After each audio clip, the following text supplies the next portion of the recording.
ಓಂ ಶಾಂತಿ. ಬ್ರಹ್ಮಬಾಬಾ ಅವರ ಜೀವನ ಚರಿತ್ರೆ 16ನೇ ಭಾಗ. ದಾದಾ ಅವರು ಕಾಶ್ಮೀರದಲ್ಲಿ, ಅಂದರೆ ಬಾಬಾ ಅವರು ಈಗ ಕಾಶ್ಮೀರಿಗೆ ಹೋಗ್ತಾರೆ. ಆತ್ಮಚಿಂತನೆ, ಅಧ್ಯಯನ, ಪರಮಾತ್ಮನ ಸಂಪೂರ್ಣ ಅನುಭವ ಮಾಡೋ ಸಲುವಾಗಿ ಈ ಪ್ರಕಾರ ಅನೇಕರ ಜೀವನದಲ್ಲಿ ಪರಿವರ್ತನೆ ತಂದ ಮೇಲೆ ದಾದಾ ಅವರು ಏಕಾಂತಿಯಾಗಿ ಕಾಶ್ಮೀರಕ್ಕೆ ಹೋದರು. ಅವರು ತಮ್ಮ ಲೌಕಿಕ ಪರಿವಾರವನ್ನು ಸಹ ಜೊತೆಗೆ ಕರೆದುಕೊಂಡು ಹೋದರು. ಬಾಬಾ ಅವರು ಕಾಶ್ಮೀರದಲ್ಲಿದ್ದಾಗ ಅವರ ಮಿತ್ರ ಸಂಬಂಧಿಗಳು ಹಾಗೂ ಅನ್ಯ ಮಾತೆಯರು, ಕನ್ಯೆಯರು ಯಾರಲ್ಲಿ ಆತ್ಮಜಾಗೃತಿಯಾಗಿತ್ತೋ ಅವರು ಬಾಬಾ ಅವರ ಹಳೆಯ ಮನೆಗೆ ಹೋಗಿ ತಮ್ಮಲ್ಲಿ ಜ್ಞಾನದ ವಾರ್ತಾಲಾಪ ಮಾಡುತ್ತಿದ್ದರು. ಅಂದರೆ ಈ ಕಡೆ ಬಾಬಾ ಅವರು ಕಾಶ್ಮೀರಕ್ಕೆ ಹೋದಾಗ ಅವ್ರ ಲೌಕಿಕ ಮನೆಯಲ್ಲಿ ಎಲ್ಲಿ ಸತ್ಸಂಗ ನಡೀತಿತ್ತು, ಇವ್ರು ಯಾರ್ಯಾರು ಬಾಬಾ ಅವ್ರ ಬಗ್ಗೆ ತಿಳ್ಕೊಂಡಿದ್ರು, ಅರ್ಥ ಮಾಡ್ಕೊಂಡಿದ್ರು, ಇವರು ಇದನ್ನು ಕ್ಲಾಸನ್ನು ನಡೆಸ್ತಾ ಹೋದರು. ಅವರ ಬಾಬಾ ಅವರ ಜೊತೆ ಪತ್ರದ ವ್ಯವಹಾರ ಸಹ ಮಾಡುತ್ತಿದ್ದರು. ಅಂದರೆ ಬಾಬಾ ಅವರು ಕಾಶ್ಮೀರದಲ್ಲಿದ್ದು ಇಲ್ಲಿ ಯಾರಿದ್ದಾರಲ್ಲ ಸಿಂಧ್ ಹೈದರಾಬಾದಲ್ಲಿ, ಇವ್ರಿಗೆ ಪತ್ರ ಬರೆಸಿದ್ರು ದಿನಾಲು. ಅದರಲ್ಲಿ ಕೆಲವು ಮಂದಿ ಹೆಸರುಗಳಿದ್ದಾವೆ. ಇದರಲ್ಲಿ ಧ್ಯಾನಿ ದಾದಿ ಅಂತಿದ್ದರು. ಇವೆಲ್ಲ ಹೆಸರು ಪರಮಾತ್ಮ ಕೊಟ್ಟ ಹೆಸರು. ಧ್ಯಾನಿ ದಾದಿ, ಕಿಕ್ನಿ ದಾದಿ, ರುಕ್ಮಿಣಿ ದಾದಿ, ಗೋಪಿ ದಾದಿ ಹಾಗೂ ರಾಧೆಯ ಹೆಸರುಗಳನ್ನು ವಿಶೇಷವಾಗಿ ಉಲ್ಲೇಖನ ಮಾಡಲಾಗಿದೆ. ಇವರೆಲ್ಲರಿಗೆ ಬಾಬಾವರು ಒಬ್ಬೊಬ್ಬರಿಗೆ ಒಂದೊಂದು ದಿನ ಪತ್ರ ಕಳಿಸ್ತಿರಂತೆ. ಕಾಶ್ಮೀರದಿಂದ ಚಿಂತನೆ ಮಾಡಿ ಪತ್ರ ಕಳಿಸಿದಾಗ, ಅಂದರೆ ಶಿವಬಾಬವರು ಬ್ರಹ್ಮಬಾಬಾವ್ರ ಮುಖಾಂತರ ಪತ್ರವನ್ನು ಬರಿತಿದ್ರು. ಮುಂದೆ ಆ ಪತ್ರವನ್ನು ಇವರು ಇಲ್ಲಿ ಯಾರ ಹೆಸರಲ್ಲೇ ಬರ್ತಿತ್ತಲ್ಲ ಅವ್ರಿಗೆ ಬಹಳ ಖುಷಿ, ಆನಂದವಾಗಿರೋರು ಅದನ್ನು ಓದಿ ಹೇಳೋರು ಕ್ಲಾಸ್ನಲ್ಲಿ. ಮುಂದೆ ಅದರ ಪ್ರಕಾರವಾಗಿ ಯೋಗದ ಅಭ್ಯಾಸ ಮಾಡೋದು. ಬಾಬಾ ಅವರು ಕಾಶ್ಮೀರದಿಂದ ಪತ್ರದ ರೂಪದಲ್ಲಿ ಜ್ಞಾನದ ಅಮೂಲ್ಯವಾದ ಖಜಾನೆಯನ್ನು ಕಳಿಸುತ್ತಿದ್ದರು. ನಿಜವಾದ ಖಜಾನೆ ಇದೇ ಇದೆ, ಯಾಕಂದರೆ ಆತ್ಮದಲ್ಲಿ ಬರೋ ಖಜಾನೆ ಇದೇ ಇದೆ. ಅವರು ಒಂದೊಂದು ದಿನ ಒಬ್ಬರ ಮಾತೆಯರ ಹೆಸರಿನಲ್ಲಿ ಪತ್ರವನ್ನು ಕಳಿಸ್ತಿದ್ದರು. ಪತ್ರ ಯಾರ ಹೆಸರು ಬರ್ತಿತ್ತಲ್ಲ ಅವ್ರು ಬಹಳ ಖುಷಿಯಾಗಿರ್ತಿದ್ರು ಅಂತ ಹೇಳ್ತಾರೆ ಬಾಬಾವರು. ಅದನ್ನು ಓದಿ ಅತೀಂದ್ರಿಯ ಸುಖದ ಅನುಭವ ಮಾಡ್ತಿದ್ರು. ವಿಶೇಷವಾಗಿ ಆ ಪತ್ರದ ಬಗ್ಗೆ ಬಹಳ ಮಹತ್ವ ಇತ್ತು. ಅವರು ಅದನ್ನು ಸರಿಯಾಗಿ ತಮ್ಮ ಒಂದು ನೋಟ್ಬುಕ್ದಲ್ಲಿ ಬರೆದುಕೊಂಡಿದ್ದರು. ಅಮೂಲ್ಯವಾದ ನಿಧಿಯನ್ನು ತಿಳಿದು ಅವರು ಶಿಕ್ಷಣವನ್ನು ಅನುಭವ ಮಾಡ್ತಿದ್ರು. ಅದಕ್ಕೆ ವಾಣಿ ಅಂತ ಹೆಸರಿಟ್ಟರು. ಅಥವಾ ಜ್ಞಾನದ ಪತ್ರವನ್ನು ಸತ್ಸಂಗದ ಪ್ರತಿಯೊಬ್ಬರೂ ತಮ್ಮ ಪುಸ್ತಕದಲ್ಲಿ ನೋಟ್ ಮಾಡಿಟ್ಕೊಂಡು ಆನಂದದ ಅನುಭವವನ್ನು ಮಾಡ್ತಾಯಿದ್ರು. ಪರಮಾತ್ಮ ಪಾಲನೆ ಯಾವ ಪ್ರಕಾರ ಮಾಡ್ತಾಯಿದ್ರಂದ್ರೆ, ಭಲೆ ಬಾಬಾವರು ರಥ ಅಲ್ಲಿತ್ತು, ಅದರ ಪಾಲನೆಯನ್ನು ಬಾಬಾವರು ಕೊಡ್ತಾಯಿದ್ರು ಅಂತ ಹೇಳ್ತಾರೆ ಬಾಬಾವರು. ನೋಡಿ ಮುಂದೆ ಹೇಳ್ತಾರೆ, ಕಾಶ್ಮೀರದಲ್ಲಿ ಜ್ಞಾನದ ಮಂಥನ ಪ್ರಾರಂಭ ಆಯಿತು. ದಾದಾ ಲೇಖರಾಜ್ ಅವರು ಯಾವಾಗ ಕಾಶ್ಮೀರಕ್ಕೆ ಹೋದರು, ಅಲ್ಲೇ ಇದ್ಕೊಂಡು ಚಿಂತನೆ ಮಾಡಿದ್ರು. ಜ್ಞಾನದ ಚಿಂತನೆ ಎಷ್ಟು ನಾವು ಜ್ಞಾನದ ಚಿಂತನೆ ಮಾಡ್ತೀವಿ ಅಷ್ಟು ಪ್ರಫುಲ್ಲಿತಿರ್ತೀವಿ. ಎಷ್ಟು ಪ್ರಕಾರವಾಗಿ ನಾವು ಮಜ್ಜಿಗೆಯನ್ನು ಕಡಿದಾಗ, ಮೊಸರನ್ನು ಕಡಿದಾಗ ಬೆಣ್ಣೆ ಬರ್ತದೆ, ಇದೇ ಪ್ರಕಾರವಾಗಿ ಮನನ ಮಾಡಿ ಚಿಂತನೆ ಮಾಡೋದ್ರಿಂದ ಮನಸ್ಸು ಪ್ರಫುಲ್ಲಿತಿರ್ತದೆ. ಅನ್ಯ ಆತ್ಮಳಿಗೆ ಸಹ ಅದರಿಂದ ಭಾಳ ಲಾಭ ಆಗ್ತದೆ. ಅದಕ್ಕೆ ಬಾಬಾವ್ರು ಹೇಳ್ತಾರೆ, ಬಚ್ಚೆ ವಿಚಾರ ಸಾಗರ ಮಂಥನ ಮಾಡಿ, ಮಕ್ಕಳೇ ವಿಚಾರ ಸಾಗರ ಮಂಥನ ಮಾಡಬೇಕು.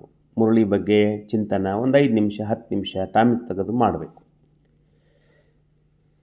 ಕಾಶ್ಮೀರದಲ್ಲಿ ಬಾಬಾ ಅವರು ಏಕಾಂತದಲ್ಲಿ ಈಶ್ವರಿ ಚಿಂತನೆಯಲ್ಲಿ ಲವಲೀನಾಗಿದ್ದರು. ಸ್ವಲ್ಪ ಸಮಯ ಜ್ಞಾನಯುಕ್ತ ಪತ್ರವನ್ನು ಬರೀತಿದ್ದರು. ಸ್ವಲ್ಪ ಸಮಯ ಸಂಬಂಧಿಗಳಿಗೆ ಈಶ್ವರಿ ಜ್ಞಾನವನ್ನು ಕೊಡ್ತಿದ್ದರು. ಅದನ್ನು ಉತ್ತಂಗ ಶ್ರೇಣಿಯಲ್ಲಿ ಸ್ಥಾಪನೆ ಆಯಿತು. ಆ ಜ್ಞಾನದ ಲಾಭ ಬ್ರಹ್ಮಕುಮಾರಿ ಯಾರು ನಿರ್ಮಲ್ ಶಾಂತ ಮಾಣಿದಾದಿಯವರು, ಅಂದರೆ ಬ್ರಹ್ಮಬಾಬಾ ಅವ್ರ ಮಗಳು, ದಾದಾ ಲೇಖರಾಜ್ ಅವ್ರ ಮಗಳು ಏನು ಹೇಳ್ತಾರೆ ಅಂದರೆ, ತಮ್ಮದೇ ಶಬ್ದದಲ್ಲಿ ಹೇಳ್ತಾರೆ. ಅವ್ರು ಏನು ಹೇಳ್ತಾರೆ ಅದನ್ನು ಶಬ್ದವನ್ನು ಕೇಳೋಣ. ನಾನು ಕಾಶ್ಮೀರಕ್ಕೆ ಬಾಬಾ ಅವರ ಜೊತೆಗೆ ಹೋಗಿದ್ದೆ. ಅಲ್ಲಿ ಸಹ ಬಾಬಾ ಅವರು ನಮಗೆ ಜ್ಞಾನವನ್ನು ತಿಳಿಸುತ್ತಿದ್ದರು. ಅದನ್ನು ಕೇಳಿ ನಿರ್ಣಯ ಮಾಡಿಕೊಂಡೆ, ಏನು ನಾನು ಪ್ರಭುವಿನ ನಿಜವಾದ ಗೋಪಿಯಾಗಬೇಕು ಅಂಥೇಳಿ. ಅವಾಗ ದೃಢ ಸಂಕಲ್ಪ ಮಾಡಿದರು. ನಿರ್ಮಲ್ ಶಾಂತ ಮಾಡವಿ ಸಂಪೂರ್ಣ ನಾನು ಬಾಬಾಗೆ ಸಮರ್ಪಣೆ ಆಗಬೇಕು ಹಾಗೂ ಜೀವನವನ್ನು ಪವಿತ್ರ ಮಾಡಿಕೊಂಡು ವಿಶ್ವದ ಕಲ್ಯಾಣ ಕಾರ್ಯಕ್ಕಾಗಿ ಮಾಡಬೇಕೆಂದು ನನ್ನಲ್ಲಿ ಸಂಕಲ್ಪ ಬಂತು. ದಿನೇ ದಿನೇ ನನ್ನಲ್ಲಿ ಜ್ಞಾನದ ನಶೆ ಹೆಚ್ಚಾಗ್ತಾ ಹೋಗ್ತಾ ಇತ್ತು. ಈಗ ನನ್ನ ಬುದ್ಧಿಯಲ್ಲಿ ಜ್ಞಾನವೇ ಅಲ್ಲಿ ಕಾಶ್ಮೀರಕ್ಕೆ ಬಂದಂಥ ಒಬ್ಬ ಪರಿಚಿತ ವ್ಯಕ್ತಿ, ಇವರು ಎಲ್ಲೇ ವಾಕಿಂಗ್ ಹೊಂಟಿದ್ರು ಅಂತ ಹೇಳ್ತಿದ್ದಾರೆ ದಾದಿಯವರು. ಹೋಗೋ ಮುಂದೆ ಒಬ್ಬ ಪರಿಚಿತ ವ್ಯಕ್ತಿ ಬಂದು ಏನು ಕೇಳಿದ್ರು, ಆ ಬೆಟ್ಟದ ದಾರಿಯನ್ನು ಎಲ್ಲಿದೆ ಅಂತ ಕೇಳಿದೆ ಅವ್ರಿಗೆ. ಇವರು ಸಣ್ಣವರಿದ್ದರು.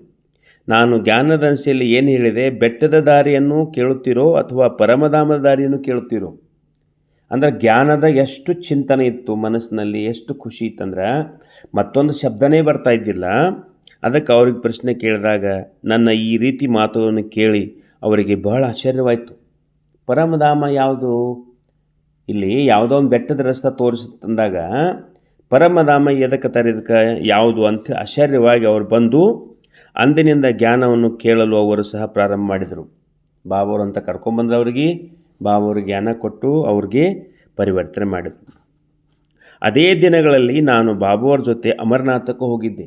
ಮತ್ತು ಬಾಬಾವ್ರ ಮುಂದೆ ಅಮರನಾಥಕ್ಕೆ ಹೋಗ್ತಾರೆ.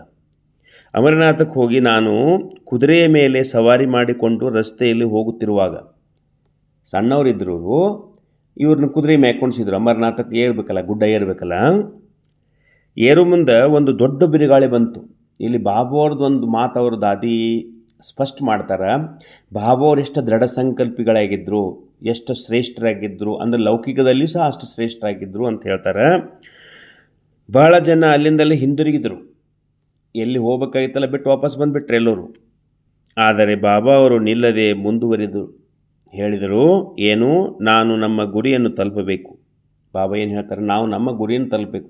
ಅದಕ್ಕೆ ನೀವು ಜ್ಞಾನ ಮಾರ್ಗದಲ್ಲಿ ಬಂದಾಗ ಅನೇಕ ಸಮಸ್ಯೆಗಳು ಬರ್ತಾವೆ, ಮಾತುಗಳು ಬರ್ತಾವೆ, ಬರುವೆ. ಯಾಕಂದ್ರೆ ಅನೇಕ ಜನ್ಮದ ಸಂಬಂಧಗಳು, ಮಾತುಗಳು ಬರ್ತಾವೆ ಲೈಫ್ನಾಗ. ಯಾಕಂದ್ರೆ ಆತ್ಮದಲ್ಲಿ ಅನೇಕ ಜನರ ಜೊತೆ ನಮ್ಮ ಸಂಬಂಧ ಇರ್ತದೆ. ಯಾಕಂದ್ರೆ ನಾವು 84 ಜನ್ಮ ಪಡಿತೀವಲ್ಲ, ಆ 84 ಜನ್ಮದಲ್ಲಿ ಅನೇಕರ ಸಂಬಂಧಗಳು, ಮಾತುಗಳು, ಸಂಬಂಧ ಬಂದೇ ಬರ್ತಾವೆ.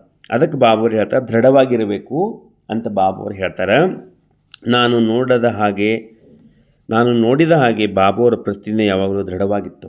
ಬಾಬಾವರು ನಾ ಬಾಬಾನ ಯಾವಾಗಿಂದ ನೋಡ್ತಿಂತ ಮಗಳು ಹೇಳ್ತಾರೆ ಅಪ್ಪನ ಬಗ್ಗೆ.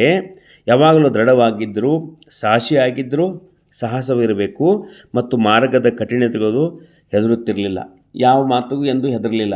ಲೌಕಿಕದಲ್ಲಿನೂ ಕಠಿಣಗಳು ಬಂದರೂ ಸಕ್ಕೆ ಬಾಬಾವ್ರು ಹಂಗಿದ್ರು ಅಂತ ಹೇಳ್ತಾರೆ. ಕೊನೆಗೆ ನಾವೆಲ್ಲರೂ ಹೋಗಿ ತಲುಪಿದೆವು, ನಮ್ಮ ಗುರಿಯನ್ನು ಅಲ್ಲಿ ಹೋಗಿ ತಲುಪಿದೆವು. ಆ ದಿನ ಬಾಬಾವರು ಸಾಧಾರಣ ವೇಷಭೂಷಣದಲ್ಲಿದ್ದರು.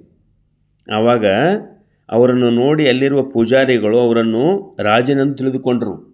ಅವರಲ್ಲಿ ಬಾಬಾವ್ರದ್ದು ನೋಡಿ ರಾಜರಿಗೆ, ಇವರೇನು ಪೂಜಾರಿಗಳಿದ್ರಲ್ಲ ಅಲ್ಲಿ ಎಲ್ಲಿ ಅಮರನಾಥದಲ್ಲಿ ಪೂಜಾರಿಗಳು ಏನು ತಿಳ್ಕೊಂಡ್ರು, ಇವರು ರಾಜ ಇರ್ಬೋದು ಅಂತ ತಿಳ್ಕೊಂಡು ಬಾಬಾವ್ರು ಕೇಳ್ತಾರೆ ಯಾರಿಗೆ, ಪೂಜಾರಿಗಳಿಗೆ, ಈ ಹಿಮದ ಲಿಂಗ ಹೆಂಗೆ ತಯಾರಾಗ್ತದೆ ಅಂತ ಕೇಳ್ತಾರೆ. ಅಲ್ಲಿ ಅಮರನಾಥಲ್ಲಿ ಗುಫದಲ್ಲಿ ಲಿಂಗ ತಯಾರಾಗ್ತದಲ್ಲ, ಇದು ಹೆಂಗೆ ತಯಾರಾಗ್ತದೆ ಅಂಥೇಳಿ ಬ್ರಹ್ಮ ಬಾಬಾವರು, ದಾದಾ ಲೇಖರಾಜವರು ಪೂಜಾರಿಗೆ ಕೇಳಿದರು. ಅವರು ಈ ರಹಸ್ಯವನ್ನು ಹೇಳಲು ಹಿಂದಿರುಗಿದರು. ಇದನ್ನು ಹೇಳಲಿಲ್ಲ ಅವರು ಮೊದಲು. ಆದರೆ ಮತ್ತೇನು ಹೇಳಿದ್ರು, ಆದರೆ ಅವರು ದಾದಾ ಅವರ ರಾಜನೆಂದು ತಿಳಿದು ಕೊನೆಗೂ ಎಲ್ಲ ರಹಸ್ಯದ ಮಾತುಗಳನ್ನು ಹೇಳಿಬಿಟ್ಟರು. ಆವಾಗ ಅವ್ರು ಏನು ಮಾಡಿದರು, ಎಲ್ಲ ಮಾತುಗಳನ್ನು ಹೇಳಿಬಿಟ್ರು. ಲಿಂಗ ಹೆಂಗಾಗ್ತದೆ ಅಂದ್ರೆ ತಾನಾಗೇ ಹಿಮ ಬಂದು ಬೀಳ್ತದೆ ಅಂಥೇಳಿ ಅವ್ರು ತಿಳ್ಕೊಂಡಿದ್ರು. ಅದೇನು ಜನರಿಗೆ ಹೇಳ್ತಾರೆ. ಬಟ್ ಅವ್ರು ಬಾಬಾವ್ರಿಗೆಲ್ಲ ಹೇಳಿದ್ರು ರಹಸ್ಯ ಏನಿದೆ, ಲಿಂಗ ಹೆಂಗೆ ತಯಾರಾಗ್ತದೆ ಅಂತ ಹೇಳಿದ್ರು. ಇಷ್ಟೇ ವರ್ಣನೆ ಕೊಟ್ಟಿದ್ದಾರೆ, ಮುಂದೆ ಡೀಟೇಲ್ಸ್ ಏನು ಕೊಡಲಿಲ್ಲ ಅದರಲ್ಲಿ.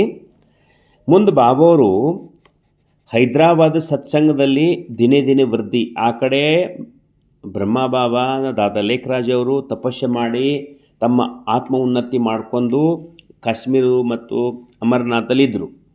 ಈ ಕಡೆ ಏನಾಯಿತು, ಹೈದರಾಬಾದಲ್ಲಿ ಅವ್ರ ಮನೆಯಲ್ಲಿ ಈ ಸತ್ಸಂಗದ ವೃದ್ಧಿ ಹೆಚ್ಚಾಕೋತ ಹೋಯಿತು. ಭಲೆ ಬಾಬಾವ್ರು ಅಲ್ಲಿದ್ದರು, ಅಲ್ಲಿ ಸತ್ಸಂಗದ ಜನ ಬರ್ತಾಯಿದ್ರು. ದಾದಾ ಅವರ ಅನುಪಸ್ಥಿತಿ, ಅವರ ಮನೆಯಲ್ಲಿ ತಾನೇ ಸತ್ಸಂಗ ಸ್ಥಾಪನೆ ಆಯಿತು. ಯಾಕಂದರೆ ಎಲ್ಲ ಭಗವಂತ ತನ್ನ ಕಾರ್ಯವನ್ನು ಗುಪ್ತವಾಗಿ ಮಾಡ್ತಿರ್ತಾನೆ, ನಾವು ಸುಮ್ಮನೆ ನಿಮಿತ್ತ ಇರ್ತಷ್ಟೇ. ಅದು ಬಾಬಾ ಹೆಂಗೆ ಮಾಡ್ತಾರೆ ಹೇಳ್ತಾರೆ ಇಲ್ಲಿ.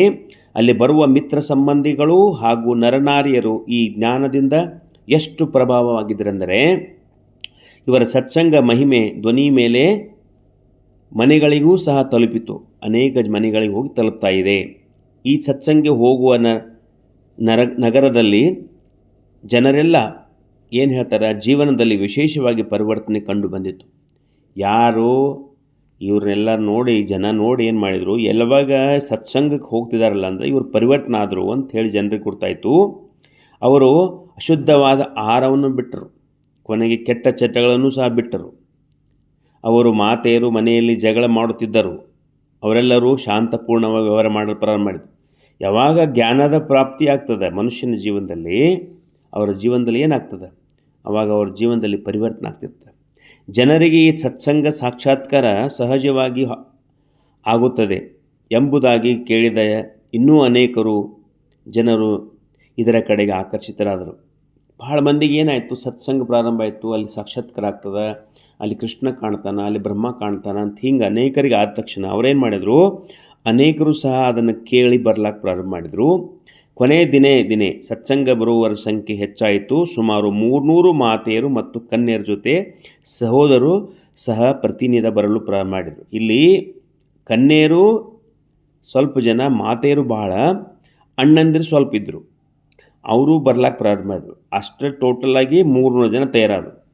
ಅಲ್ಲಿ ಯಾವ ರೀತಿ ಕಾರ್ಯಕ್ರಮಗಳು ನಡೆಯುತ್ತೆಂದರೆ, ದಾದಾ ಅವರ ಕಾಶ್ಮೀರದಿಂದ ಜ್ಞಾನಯುಕ್ತ ಗೀತೆ ಮಾಡಿ ಕಳಿಸ್ತಿದ್ದರು. ಕಾಶ್ಮೀರದಿಂದ ಬಾಬೋರು ದಿನಾಲೂ ಒಂದು ಹಾಡ ಬರೆದು ಕಳಿಸ್ತಿದ್ರು. ಅದನ್ನು ಇವರೆಲ್ಲರೂ ಕೂಡಿ ಹಾಡೋರು. ಇಲ್ಲಿ ಮೊದಲು ಅದರೆಲ್ಲ ಒಟ್ಟಾಗಿ ಕೂಡಿ ಗೀತೆಯನ್ನು ಹಾಡುತ್ತಾ ಆಮೇಲೆ ಅವರ ಹೆಸರಿನಲ್ಲಿ ಜ್ಞಾನ ಪತ್ರವನ್ನು ಕಳಿಸ್ತಿದ್ದರು. ಅದರಲ್ಲಿರುವಂಥ ಜ್ಞಾನವ ಬುದ್ಧಿಯಲ್ಲಿ ಧಾರಣೆ ಮಾಡಿಕೊಂಡು ತಮ್ಮ ಆತ್ಮಸ್ವರೂಪದಲ್ಲಿ ಸ್ಥಿತರಾಗಿ ಆ ಜ್ಞಾನದ ಆಧಾರದ ಮೇಲೆ ಎಷ್ಟು ಸುಂದರ ಭಾಷೆಯನ್ನು ಕೊಡುತ್ತಿದ್ದರೆಂದರೆ, ಕೇಳುವವರಿಗೆ ಈ ಜ್ಞಾನದ ಶ್ರೇಷ್ಠ ಮಾತುಗಳು ಇವರು ಹೇಗೆ ಹೇಳುತ್ತಿದ್ದಾರೆ, ಇದರಲ್ಲಿ ಇಷ್ಟೊಂದು ಶಕ್ತಿ ಎಲ್ಲಿಂದ ಬರುತ್ತದೆ ಎಂದು ಚಕಿತರಾಗುತ್ತಿದ್ದರು. ಇಲ್ಲಿ 2 ಮಾತುಗಳದಾವೆ. ಒಂದು, ಬಾಬುವರು ಕೊಟ್ಟು ಯಾರ ಹೆಸರಲ್ಲಿ ಕಳಿಸ್ತಲ್ಲ ಅದನ್ನು ಎಲ್ಲರೂ ಅನುಭವ ಮಾಡೋದು.